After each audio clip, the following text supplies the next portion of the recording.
it got into the So you're not going to graduate anytime soon, well, I got this paper. It got into a conference on using news storylines. So that's the idea. This is sort of a preliminary search. It's going into my dissertation research. That's the idea. We had the data.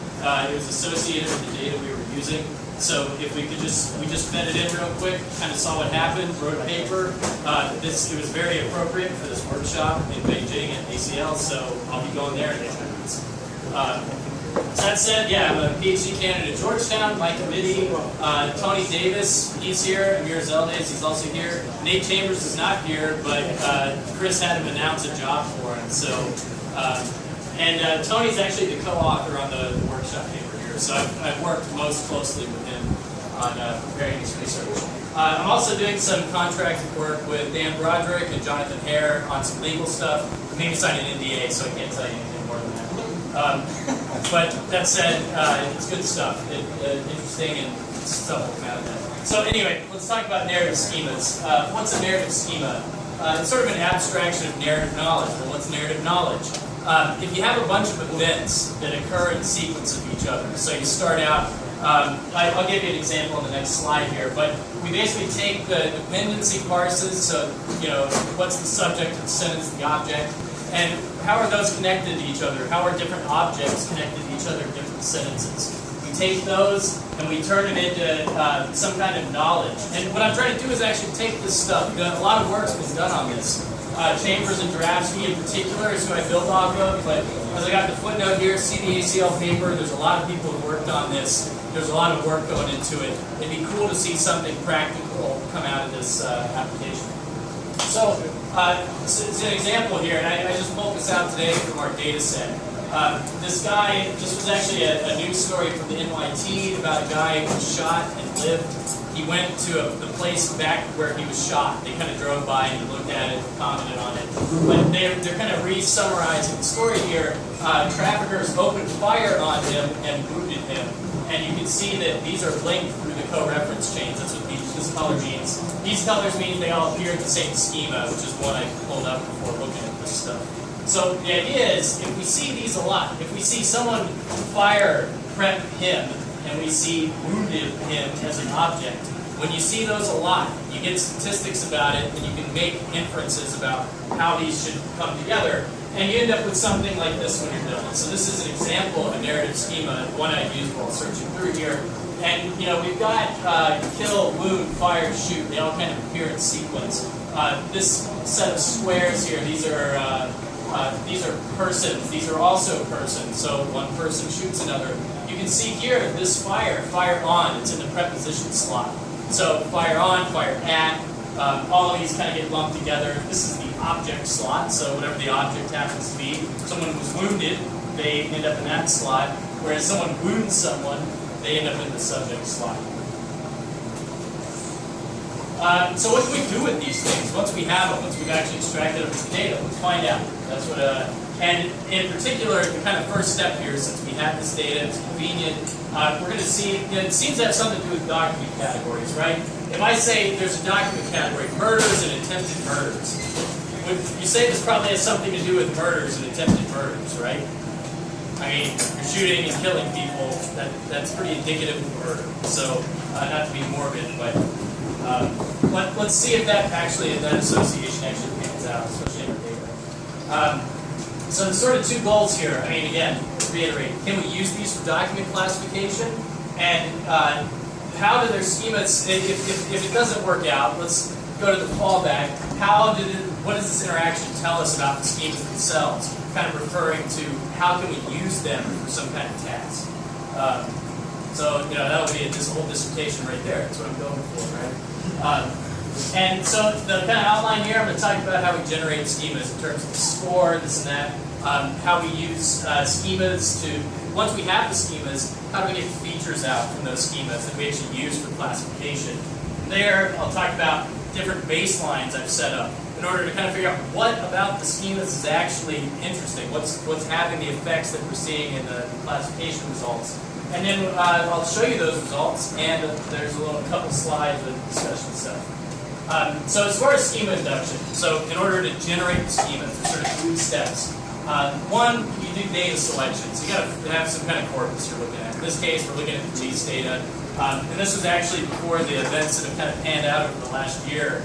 They've become a little more relevant, but what's kind of disturbing, sort of aside, I guess, is a lot of the data we're looking at is from the 90s, and you actually see a lot of similar events. Police brutality, people protest, nothing happens. A little disheartening, but that said, that's the data set we're looking at between the years of the mid-90s to about 2008. From there, once we actually get our documents, we count stuff in the documents using the pre-processed results, and from there we have some kind of algorithm for taking those scores and using those scores in order to actually obtain schemas. And I'll describe each of these three parts.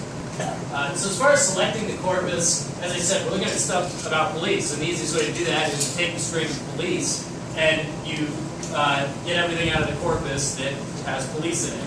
So that's about 8% of the total, which removes a lot of stuff, but it's still a lot of documents. This is the New York Times corpus is about 1.6 million documents. The order of magnitude is right in that number. I don't know if that's the exact one.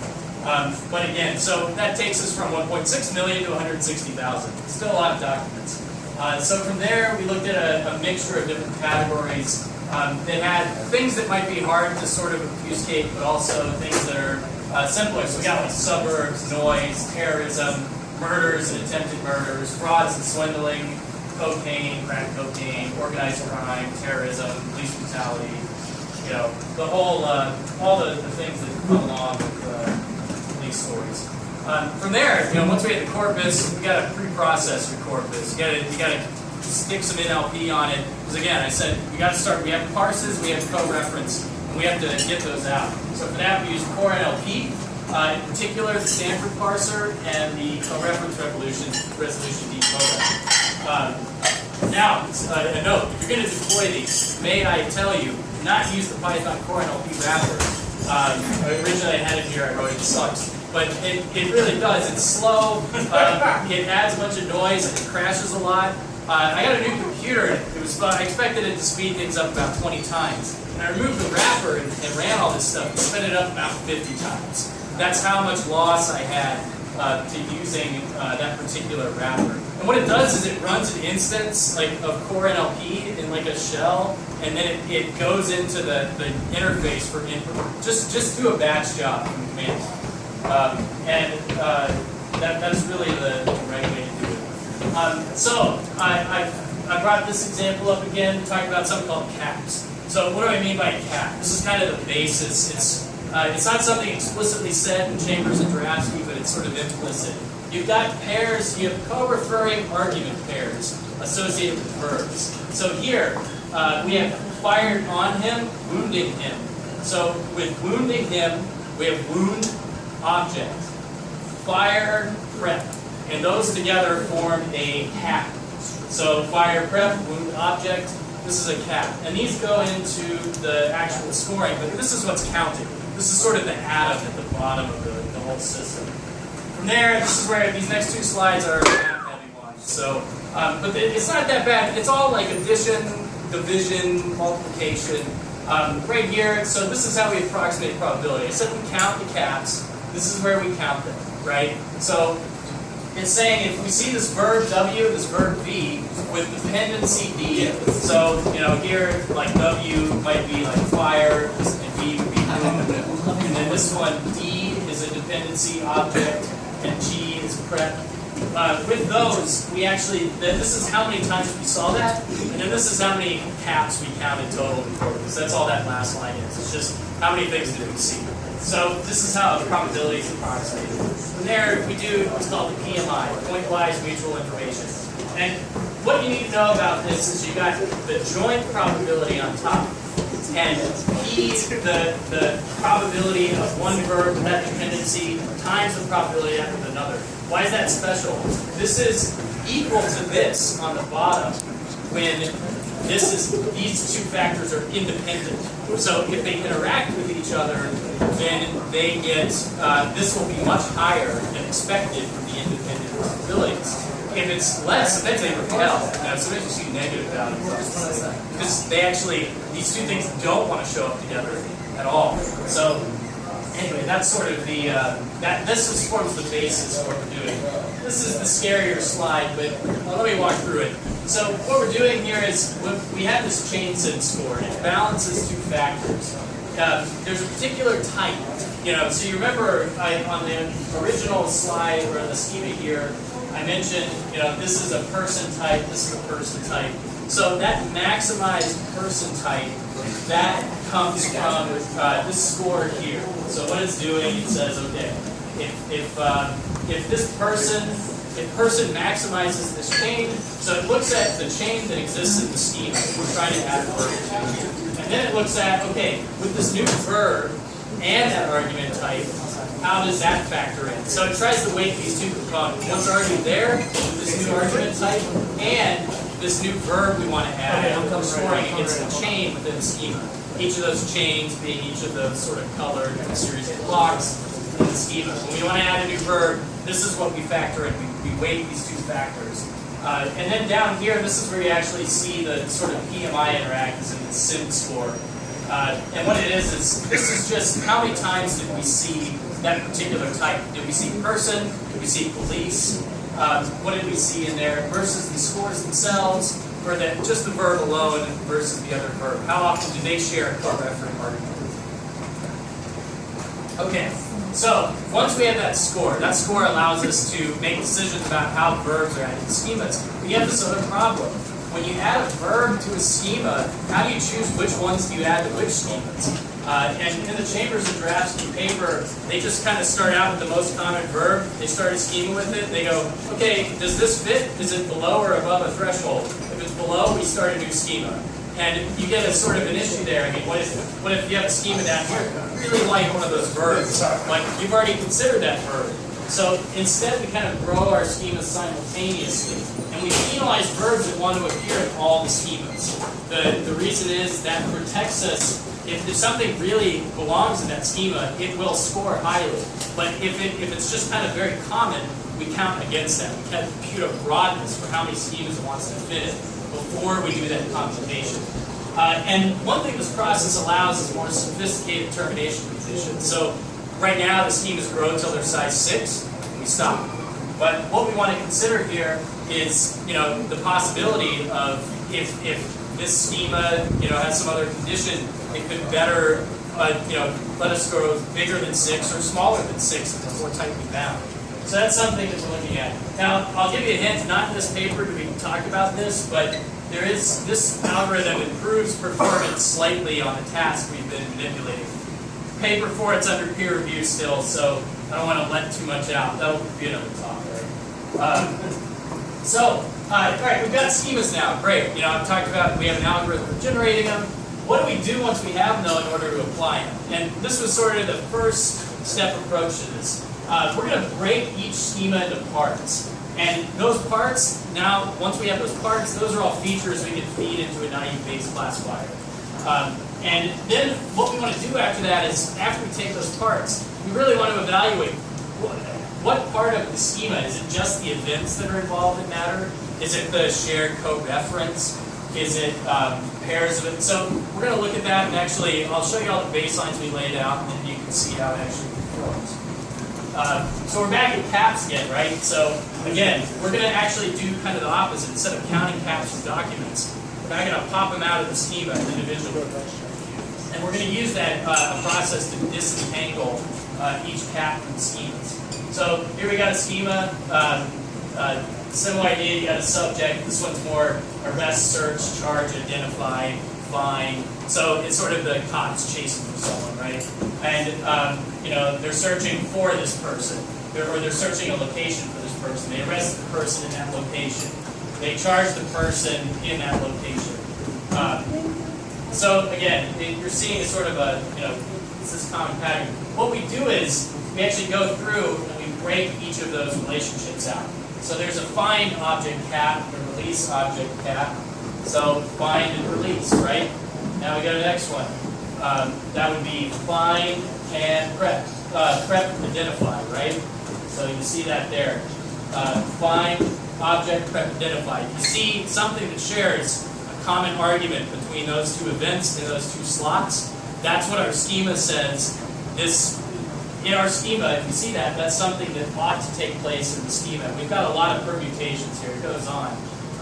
But you get the idea. There's a lot of information in there that we're pulling out.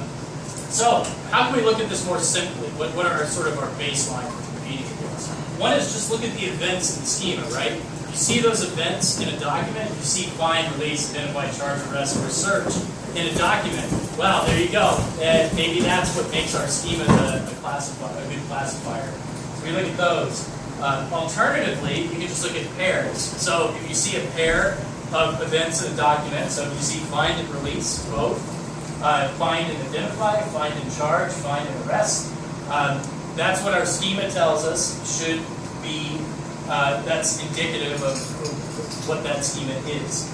And it goes on, the same way you get these permutations. You get a lot of features out of that.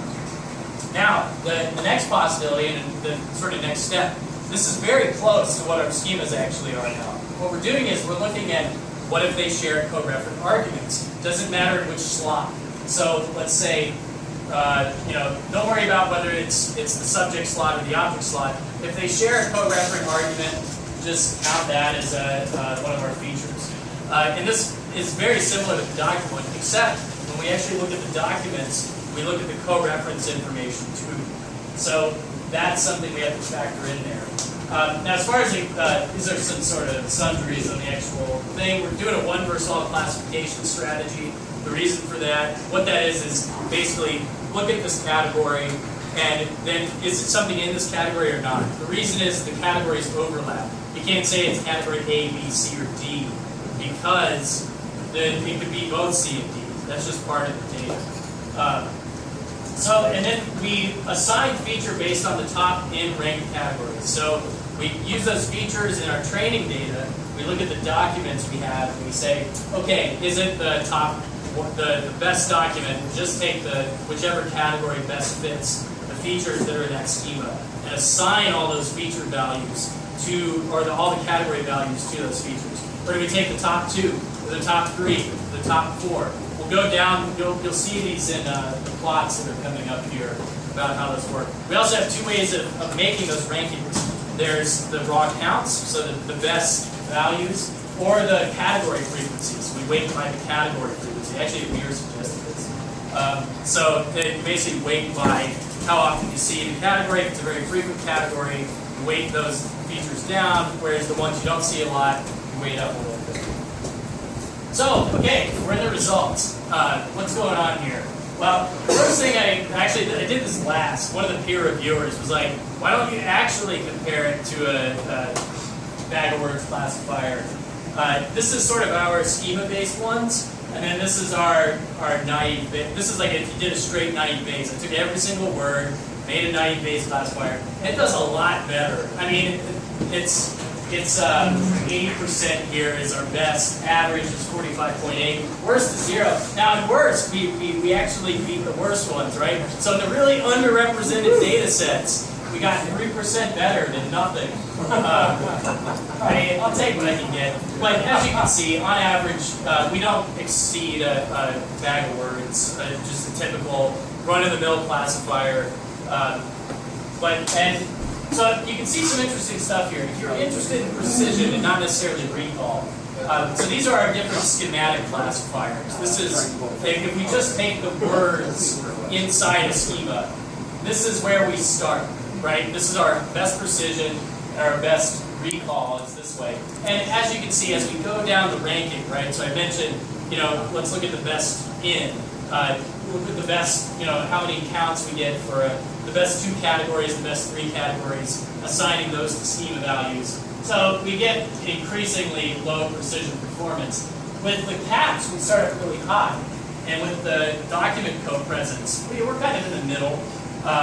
But in particular, you'll notice the co-presence stuff, where we look at, okay, let's look at the co-reference data, let's look at the schema data, and they tag along with each other. And the same thing happens if we weight by the co-referent or the CFIDF. You see that same trending. Bag of words kind of really stinks with this weighting too. But let's look at a big table instead. This kind of breaks it down by category. you'll see with very well represented categories, you get the coreference and the caps kind of mapping out, but in this domain, just using the bag of words from the schema really does work out. In the underrepresented ones, you see the caps and the co-ref, co-presence. Those kind of actually bump up because that extra information you're getting from those co-locations actually really pans out, as opposed to getting superfluous sort of matches from random data. So does any good classifier? No, not in this form. And well, let me talk about this for a little bit because it gets a little more interesting once we look at some of the data set. And that's pretty remarkable. Let me turn this up the bright side. It's pretty remarkable they work at all. Considering, I mean, the classic bag words classifier has 193,000 features to work with. The schematic classifier has 6,000, and the schematic bag of words has about 10 or 100 of what the classic bag of words has. So these were trained without any knowledge of the classifier data or anything like that. So the fact that they're doing something, especially in terms of improving the precision of what's going on, I'll give it some credit for that. It's telling us some interesting stuff. And of course, you know, it beats the classic bag words on the bottom wrong category. So suburbs and prison escapes are the ones that won out. Now, what does this tell us? It seems to tell us a lot when you start to really look at what's going on. For one, removing the role slots didn't seem to make a big difference in terms of classification. So you remember they just tag along just using the co-ref co-presence. So knowing that two arguments are shared between two verbs, that seems to match what the schemas do a lot. Knowing whether it's the subject or object didn't seem to make a huge difference. And but in employing that coreference information, that's what really bumped us up to that level here. So another thing that's interesting about these results, who did what to whom? So this was a schema about murders and attempted murders, right? I mean, shooting, killing, wounding. These weren't attempted murders or murders according to the NYT indexing service. Brooklyn grand jury has took 2 police officers in the killing of an unarmed man they shot. U.S. Marshal who shot and wounded a Queens High School student after mistaking a candy bar as owing for a revolver. Police department being scrutinized over the shooting of civilians, etc. So if a police officer shoots someone, it's not murder. Murder is not a crime if it's done by a policeman, as Joe Strummer said. So really, what we can tell here is it's who did what. It's not just what happened. If there was a shooting, that's not enough. But something interesting happens in that interaction. That's something we didn't test here. But it tells you in the schemas, part of what really matters here is the actor that did something, not just the events that happened and whether they happen together. So that wraps me up. I don't know how I'm doing on time, but any questions? I'll take the guy behind Graham first. So, kind of a two-part question. First part is, if you could magically get rid of all noise in the system at all levels, do you think schemas would work better than bag of words? And secondly, do you ever think of putting effort into separating words that have different numbers of arguments, even though they're the same spelling, like different numbers of theta rules? Let me do the first one first, but only ask you to rephrase the second. Okay. So, as far as perfect, I mean, again, this was something that was an idiosyncrasy. In the way we implemented here, the idiosyncrasy of the data, that's just not going to go away. You have to know who did what. That might or might not work. I don't know. But I think having that extra information there would work. Now, if you do it perfectly, yeah, that'd be great. But one of the hitches here is the co-reference data. The parsing works pretty good, but if you match an argument to the wrong slot because your co-referencer decided, the he here maps to police, but it was the he that was shot, the police shot him, you could end up, the co-referencer tends to screw up. That's just the nature of the problem. So what was the second question? The second one would be like a word like shock. That can have multiple meanings, and there would be a sense of shock that has a couple of theta rules, the person who's doing it, the person who's getting it. Absolutely. And separating that out before you do any classification as being separate from other senses of shock. Right. Is that something you've thought about? Yes, well, in a way. So we haven't thought about it in terms of the word sense, mostly because I have, in my experience and from what I've seen, word sense tends to be a trap because you think you can map out all the senses, but it's just not possible. But instead, especially if you can figure out, based on those arguments, what you're kind of getting at. A good example, actually, in this schema is take. Take is crazy. It's such a light verb. All kinds of stuff happens. I mean, every time I look at a document that takes in, I find another sense of take. And a lot of the time, it's the arguments that condition that.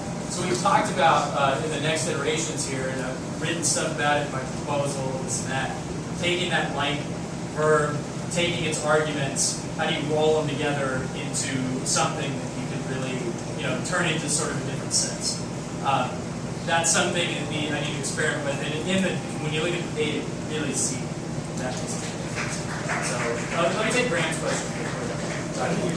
I'm sorry. I don't see why you'd expect your event schemas to be good for thematic document classification.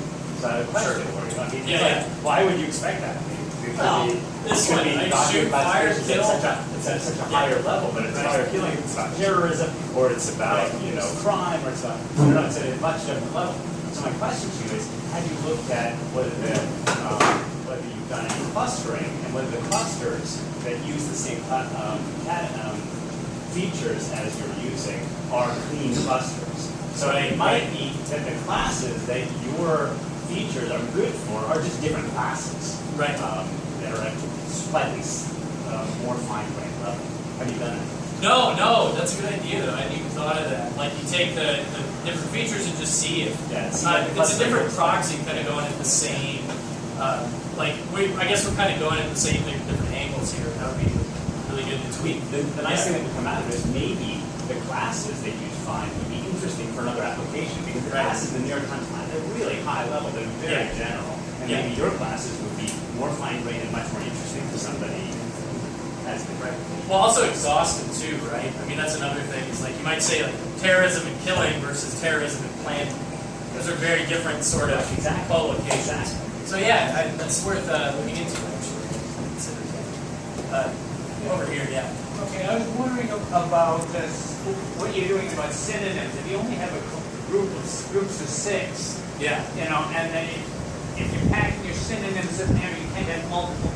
It restricts how many multiple features you have of the schema. Is there some way that you can collapse a group of synonyms into one of your lines here, so that you will be able to specify more features of the schema? Yeah, that's something we haven't looked at explicitly. I think remember I talked about how the counter trade has different options for termination conditions.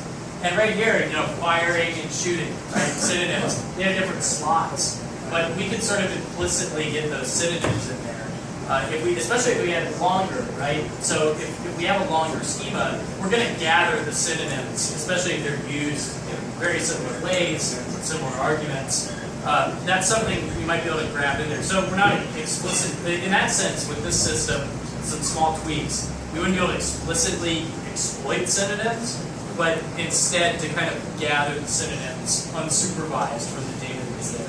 So that would be, especially because when you start to really look at a synonym dictionary, you can run into nightmares of like, look, these two things are synonyms sometimes, but not with these sets of arguments. So I'm hoping the arguments will also sort of come. Yeah, it's a good point Doug raises that what we're really trying to get at in this work is something that's not so much lexical, although it is manifested in terms of verbs and their arguments, but it's really something conceptual, and you can tell the same story using different words. And that's anything that we can do to get closer to that ideal will be well advanced. Yeah. Awesome. Let's give Dan a little round of applause.